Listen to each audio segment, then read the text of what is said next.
The New York Giants regime, Brian Dable, Joe Shane, have had their fingerprints all over this team, but there's a reason for that. Over the last couple of years, they have let a significant amount of starting caliber players walk out the door in free agency or via trade. Is this a trend that we should see continue, or as they get more players into the fold that are their guys, will we see some guys get second and possibly even third term contracts? I'm Coach Gene Clemons. I've got a giant issue. 3, 2, 1. Ladies and gentlemen, welcome to a giant issue. I am Coach Gene Clemons, joined today by Awthentik. Yo, if you're not following what they're doing on YouTube, if you don't follow him on X, always original thought, no groupthink. If you know anything about me, you know I'm not for people who just kind of follow what everybody else says. I've been following this man because I believe he has genuine, authentic, original thoughts. Even if it just happens to align with some other people, it never feels like he's just saying it because he heard somebody else say it. Awthentik, thank you for joining us. Hey, I'm loving the intro, even the intro with the music and all that. I'm definitely getting hyped up, man. I appreciate those kind words, because I definitely do try to, bring up topics and speak on things that will kind of split the room. I'm not, one of the content creators that'll just like give you all the positive thoughts and make you feel great about the team going into the season, even though the Giants have had their issues, pun intended, with your podcast here. But yeah, it's been an interesting offseason. I think Joe Shane has done a good job. I'm excited to talk about it today. Yeah, and this is the thing, because I know people who hear me talk about Joe Shane, I'm a lot more critical on him than many others are, and the reason is that I don't believe in giving people praise for things that haven't finished yet. But I always try to give it an opportunity to finish. When they came in and they took Evan Neal was my third tackle. I had him rated as the third best tackle. Yeah. I thought Cross was the best pass blocker of the three that year. I thought he would have been a perfect fit in a Brian Dable offense where they were looking to pass. You needed somebody to be quicker off the ball. They went the way they went. I'm still not ready to throw the towel in on Evan Neal like a lot of people are. But it is worth noting that was a premium pick that you now don't seem to have a premium player at. I think that some of the moves that they've made, not bringing back guys that they could have brought back, have kind of come back and bitten them in the butt because they found themselves trying to look for that same player in the draft. And that's where I wanted to kind of talk to you about. I saw some lists that had top 10 players at positions, and I saw a good amount of Giants or former Giants rolling around in those lists. The first one I want to get to, because I think it goes back to the beginning of their regime, is Evan Ingram. Yeah. We know that Evan Ingram had a kind of tumultuous relationship with Giants fans and his play, but ultimately he was a weapon, especially when healthy. He was a weapon. The Giants didn't try to re-sign him, or if they did, they tried to sign him for some peanuts. He walked over into Jacksonville with what I would consider to be a very similar situation and balled out. What was your thought process about them not bringing back Evan Ingram at the moment? And what do you think about how the tight end position has evolved since his departure? Yeah, I'm glad you brought this up, because I'm steady talking about the tight end position over on my channel.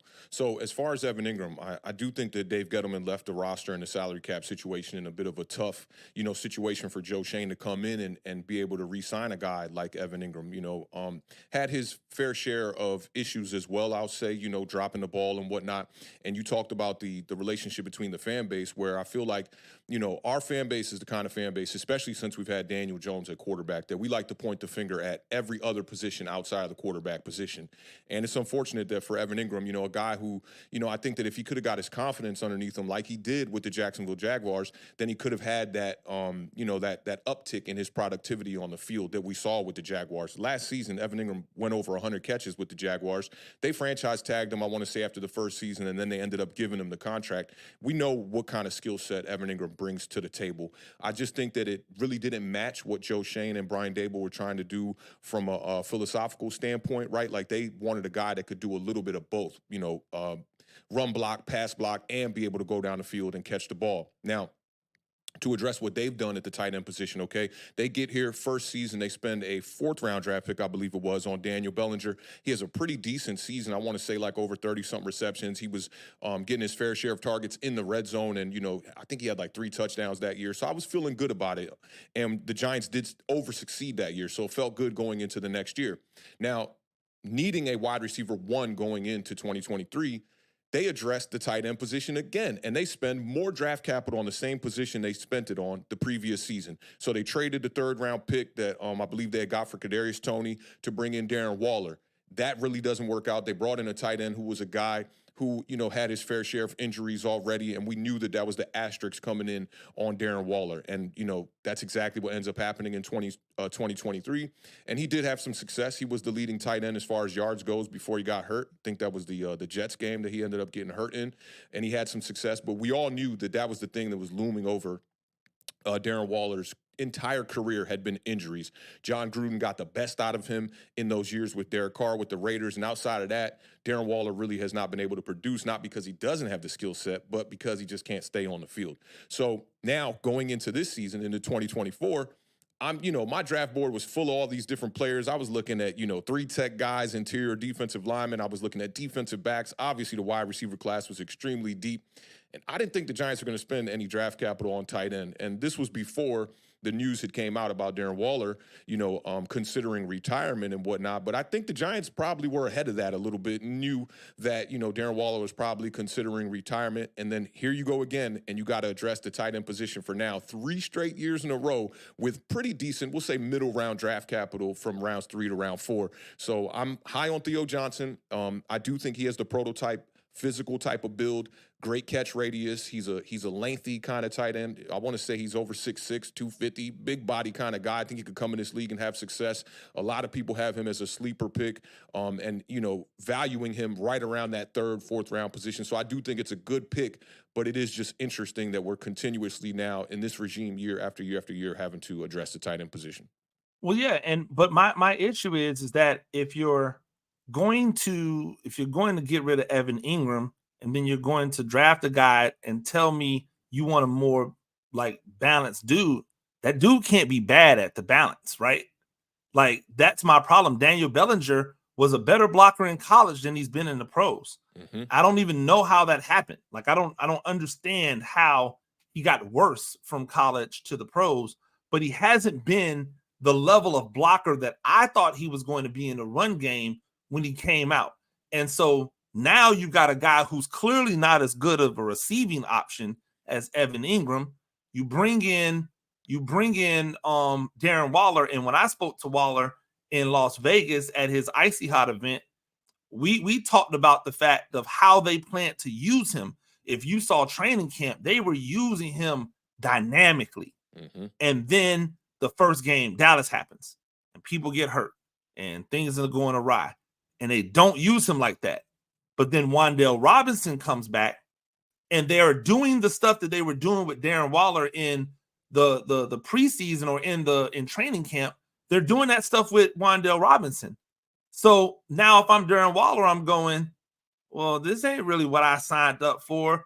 It makes it much easier to walk away when you're going, I don't want to do what I had to do last year where they just had me running option routes in places where I could get like crashed. I want to do that stuff that they had Wan'Dale out there doing. And so now you're 3 years in, you've addressed the position 3 times, but everything's a project.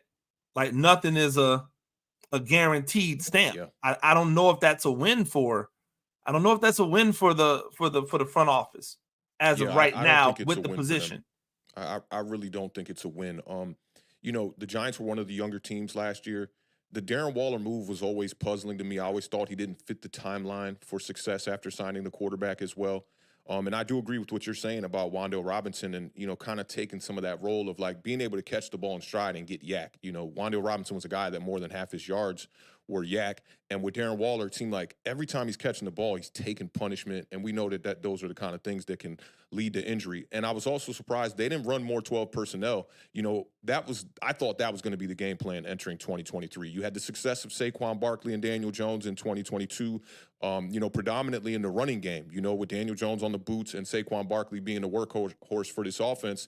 And, Daniel Bellinger had success. So I thought bringing in Darren Waller, you would see a lot of two tight end sets. And it seemed like they kind of tried to avoid that a little bit in 2023 and put everything on Daniel's shoulders. Yeah, and then even going back to the well and getting Theo Johnson in the draft where they did after signing two other tight ends. So you bring in two tight ends that are more blocking tight ends. You've got your guy who is going to be your pass catching guy, in Bellinger. Why would you then go back into the draft and grab another pass catching guy? This takes nothing away from the potential of Theo Johnson. I'm just talking about the decision making that comes into investing so heavily in the tight end position when all you had to do was invest in that tight end that you already had in the building just because he wasn't your guy or maybe didn't quite fit what you thought the prototype of what your guy was supposed to be. I thought it was short-sighted thinking. And now we're sitting here with more questions than we have answers at the position. Absolutely. And you look at some of the positions they've addressed, the positions that Joe Shane and this front office have addressed the most are where the Giants need the most help. And to me, that's very interesting. They've spent a lot of capital on offensive line. I want to say 4 draft picks. Most of their draft picks are defensive backs. And we got Deonte Banks right now as our cornerback one. And outside of that, that secondary is looking extremely suspect. And then also the tight end position, being able to draft one of those guys every year or spend capital on it every year. Well, the other place where you were talking about defensive backs, they've invested a lot of capital, draft capital in safety. If you look at what they inherited 2 starting safeties. Neither one of them are here anymore.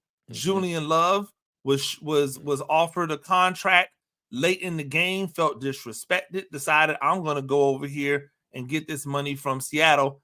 Has had back-to-back 2 of his best seasons ever in the league, and now Xavier McKinney went over to Green Bay for a ham sandwich and a box of sunflower seeds, and now you've got who at safety? You've got Pinnock, who was good, but I'm not going to say he was a game changer. He's a good, solid safety, and now you're bringing in a Tyler Nubin to go with a Belton who didn't ascend to the level to beat out Pinnock the year before.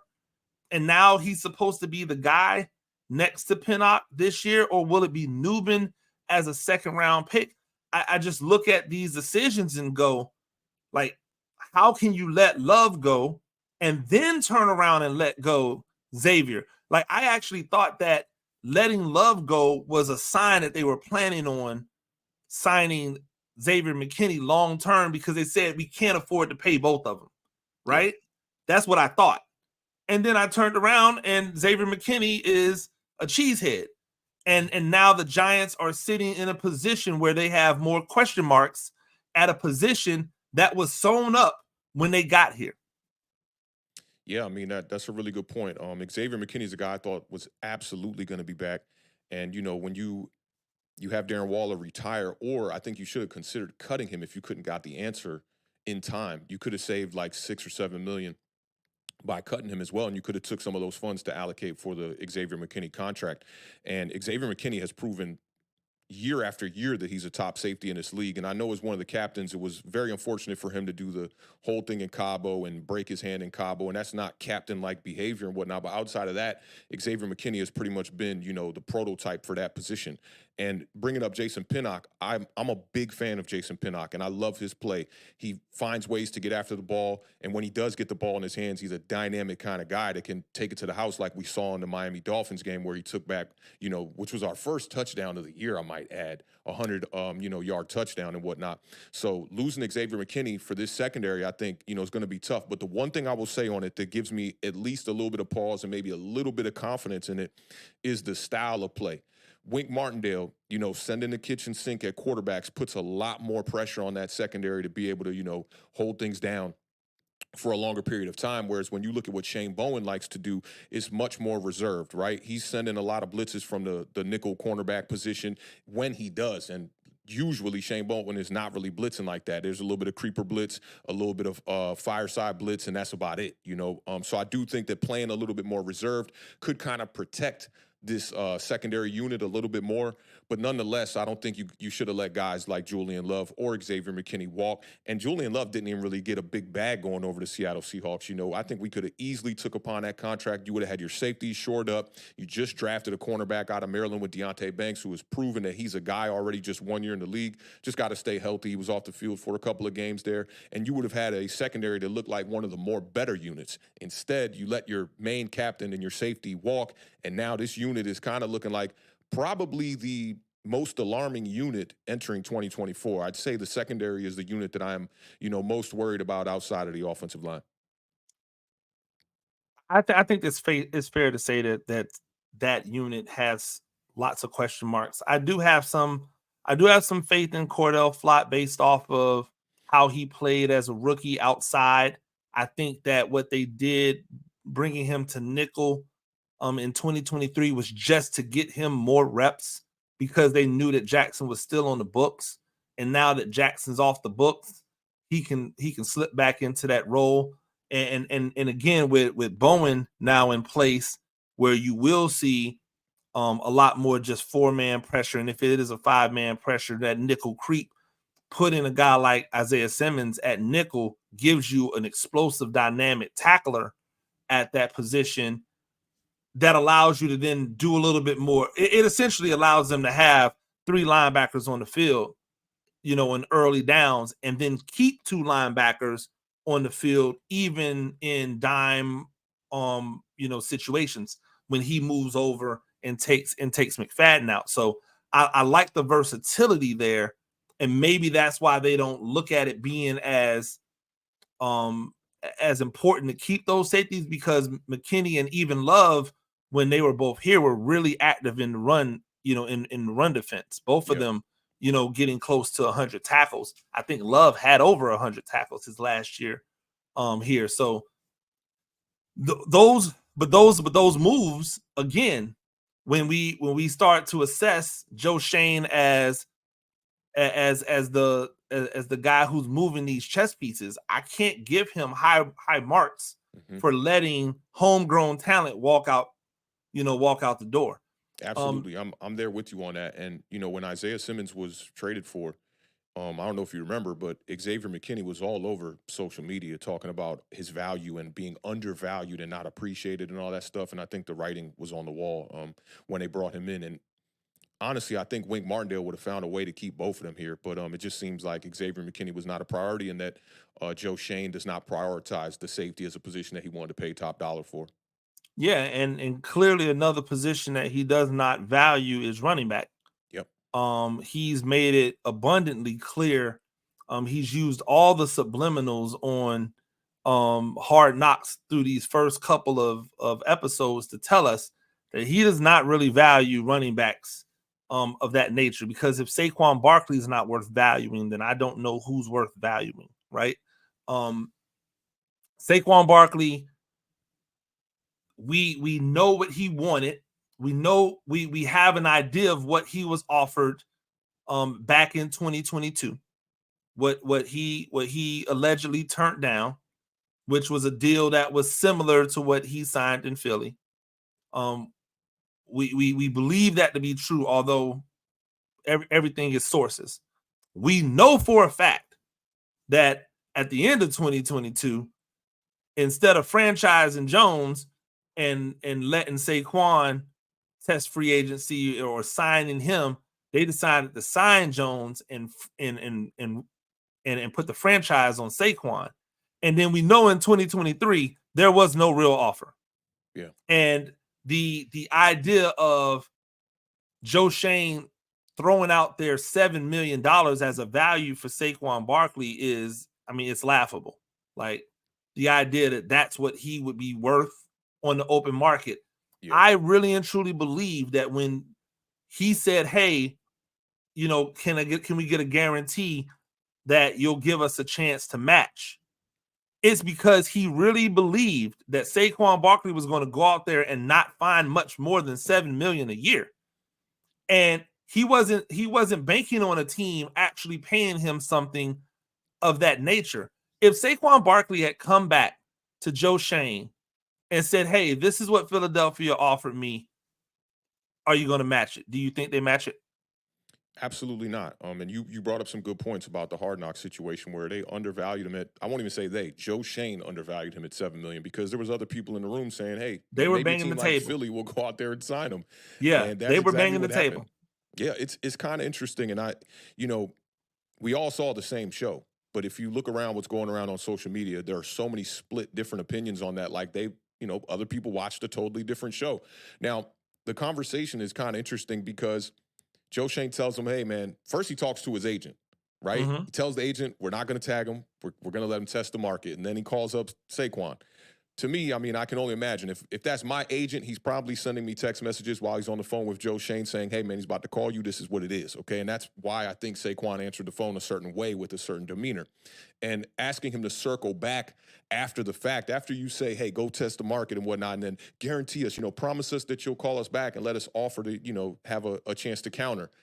It's kind of ridiculous when you think about it because, and Saquon said, like, y'all already know what it is. I told y'all what it is. And still we have people in the fan base that are questioning Saquon, whether he wanted to be a lifetime Giant. I think it's very clear. Now, Joe Schoen, as far as not valuing the running back position, I've been saying this since he got to New York in 2022. If you just go back and you look at how they treated Shady McCoy in the negotiations in Buffalo, you know what it is because they pretty much, and I know Shady McCoy was kind of falling off. He had 2 seasons where he was, the productivity was not up to par with the rest of his career, but they didn't even really have a negotiation, even think about bringing him back. So when it came time for Saquon, I knew that when they got here in 2022, that leash was going to be short and Saquon was probably no longer going to be a Giant, in a short period of time. And that's exactly what ended up happening. I think you got to just look at the writings that are on the wall and study, the kind of positions that this GM valued. And granted, he was the assistant general manager in Buffalo. It's still all the same regime and still all the same philosophy and thinking. So I kind of knew that was going to happen with Saquon. Now, we have to now watch Saquon within our division, go up against all our division rivals, right? And also have to play him 2 times a year. And Philadelphia is not no slouch. That team is ready to go right now. And Saquon's probably going to see the biggest holes that he's ever seen in his entire career. He's going to have a ton of space out there. You got 2 alpha wide receiver ones at 1A, 1B on the outside. You got an offensive line that is stout. I know they lost Kelsey, but, Jurgensen should come in and be able to supplement for that, at least in a decent way. I think Saquon's going to have a career year, and we're all going to be looking at it like, what was going on here? And I think as far as for Joe Schoen, you have to figure out how that's going to pay dividends, that you allowed the identity of your offense, which is not, when I say that, a lot of people think that I'm saying it like I want Saquon to be the identity. It's not what I want, but it is what it is. And you allowed the identity to walk now. And now you're looking at other guys to have to come in and supplement for that. Guys like Malik Neighbors, are going to have to supplement for what was over 50% of our offense in Saquon Barkley, especially if you go back to 2022 season. To me, he was the offense for the first 9 games. And then when we tried to kind of shift and pivot to a pass attack with Daniel Jones in the back half of the season, we saw where that got us. I mean, it got us, some close games against Washington, against the Minnesota Vikings. But when you look at that win column, it was a stark difference. Yeah, it was definitely L's in the second half. I talked about it. The moment that Saquon Barkley got injured in 2022 and he had to his productivity dialed back because you couldn't just, heap him with a bunch of carries and targets. That offense took a big step back because now you're asking Daniel Jones to be something that he's never been, like at any level. Like he's never been that guy. So that And it's not an indictment on Jones. I think when you ask Jones to be what he can be an effective like weapon for you, right? Yeah. When he's utilized in the proper manner. And I think that this coaching staff has tried to do that. He can be utilized, but we can't sit back here and act like Saquon was just some dude. And even if you want to say, well, he's not, Saquon wasn't the Saquon of, year 1, year 2. Okay, cool. Yeah. He's still good. Like, why are you comparing him to him? Compare him to everybody else. Right. And if we sat and said, okay, well, who are the best running backs in the NFL? You're not going to run off a lot of names. Even with these young Thundercats that have come in, you're not going to run off a lot of names before you get to Saquon Barkley. So if the world sees it, if the league sees it, how can you not see it? And allowing him to be able to just hop right across the fence, and go play for the enemy is like, this might be one of those make or break things for Joe Shane as a New York Giant. So we have Evan Ingram. We've got your 2 defensive backs. We've got. I want to add one more thing on to that Saquon thing too. No, go ahead. So the other thing I think that as fans, what we need to do is separate the negotiations from 2022 and in 2024. A lot of time had passed, right? When they got to 2024, they didn't give him the contract. And now what I'm seeing is a lot of people, pointing the finger at the player, right? Snakequan and all of this stuff, right? When in reality, what people really need to do is they need to point the finger at the organization. The organization is the one that tried to build around the running back. They're the ones who had the poor drafting to be able to put the correct offensive line in front of them. They're the ones that banked on youth as far as the offensive line and developmental players like McKeithen, like Joshua Zidu, these guys who were depth pieces that if anything were to go wrong, those were going to be the guys that were going to be supplemented in to fill in for your starters. And it wasn't enough. And ultimately, the person that we have to point the finger at in that situation, it is Joe Shane. Yeah, absolutely. That's the thing. It's not on Barkley that he did not take a deal that he did not feel he deserved back when you offered it. This is 2 years later. Where's the offer? Right? If you were willing to offer him back then, why are you not willing to offer him that now? Because he's 27? Yeah. Like, we just didn't see a 31-year-old like lead the league in touchdowns and like another 30-plus-year-old. I'm trying to think who led the league. Was it Raheem Mostert? Mostert. What a dog. He does got a lot of tread on him tires, but he's had multiple knee surgeries. Like, you're not talking about a guy who's 31 and has just been healthy. Mm-hmm. He's 31 and he's been through the ringer with injuries. Yep. You've got a 30-plus-year-old alien now residing in Baltimore who's still getting it done. Like, nobody has a problem with paying Christian McCaffrey, who's 26, 27 years old, but you got a problem with playing Barkley? That shows you that the front offices and what they value in their players are different. And now it's going to come on Joe Shane to prove that what he's thinking is correct. And so we've got conversation with Frank Gore was very telling because he's an older running back, had a lengthy career, and he didn't have a lot of words to say, to Joe Shane about Saquon, but he was just like, that dude has talent though. And I think he was kind of trying to tell him like, man, you might want to keep him around. He might be one of them guys. Yeah, pump your brakes on that. So Shane Dable come in, cap casualty. They get rid of James Bradbury, who ends up going to Philly, going to the championship with them. Mm-hmm. Right? There's a hole at corner. They have to then fill that with a draft pick, Deonte Banks, essentially. Right? Well, let me rewind. Cordell Flott, then Deonte Banks. Mm-hmm. Right? So cool. Evan Ingram out the door. You got to fill that. You bring in several tight ends to try to fill that role. Two safeties go off the board. You bring in a guy in free agency in Pinnock. You bring in another guy. 2 guys in the draft. And you bring in Jalen Mills, who's 185 years old, still out here trying to do it at safety to be guys back there. You have one of the best defensive linemen, just overall versatile defensive linemen in the game, and Leonard Williams, and you trade him away for a draft pick. He goes out there and immediately starts getting sacks.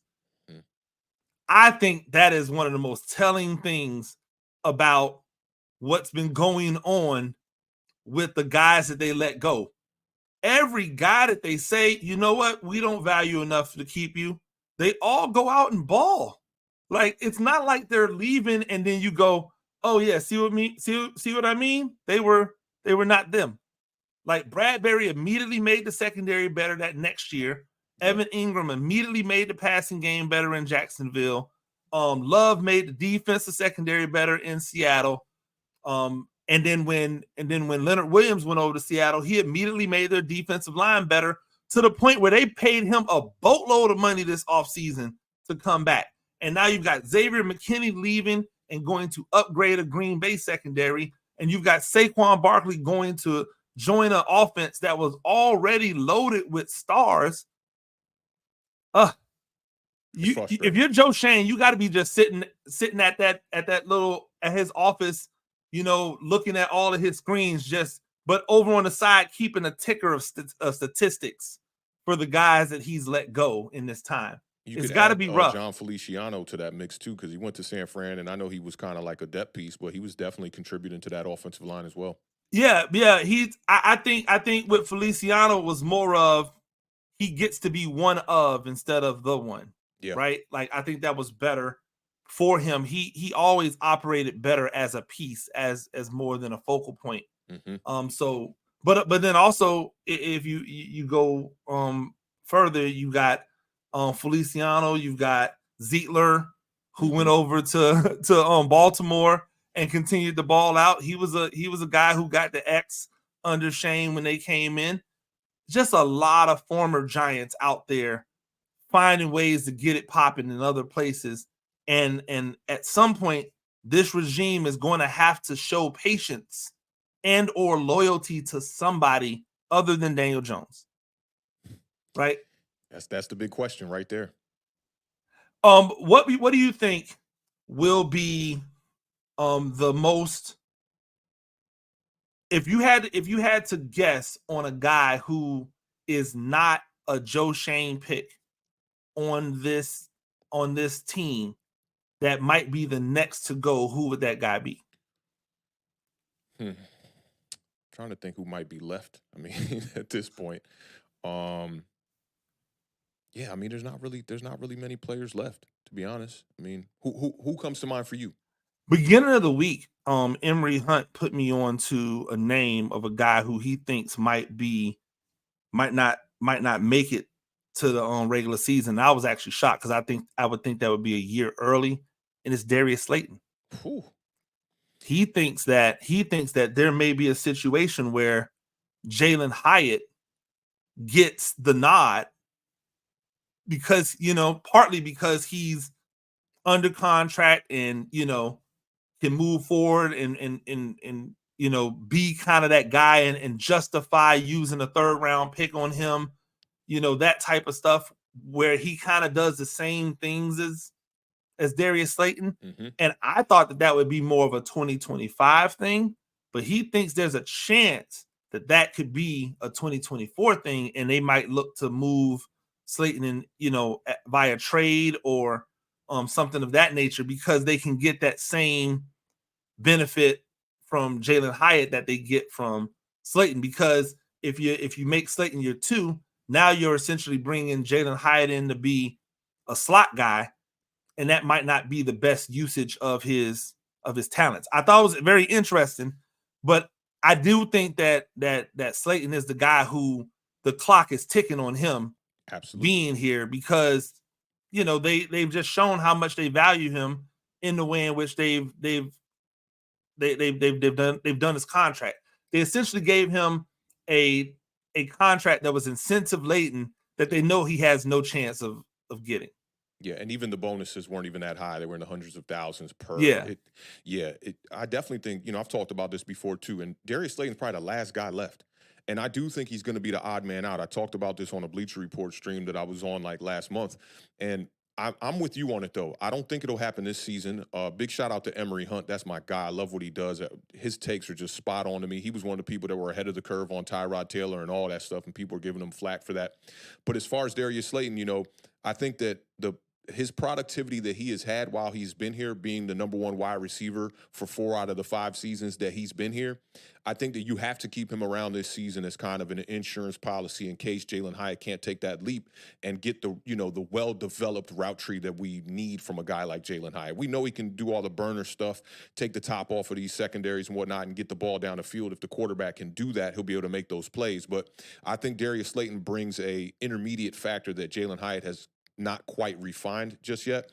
And I think it would be foolish for the Giants to move on from him this season. But I do think that, ultimately you've spent all these top 100 picks on wide receivers. You got 3 guys in the building now that should be the future. I think that by the time we get to the beginning of 2025, Darius Slayton won't be on this roster. You brought up a good point, though. If things are going a little bit left before we get to the trade deadline, which was moved back a week this year, so I think it's in between week 8 and 9 this year, it would not surprise me if the Giants tried to deal Darius Slayton and try to get some value out of him. But if you look at the way that Joe Shane has operated in the past and getting value from guys before they, hit the free agent market, he hasn't been so good at that. And Saquon Barkley and Xavier McKinney are really good examples of that. But then also you do have Leonard Williams, who was a guy that I guess he got a little bit of value out of. I think got a second rounder for Leonard Williams.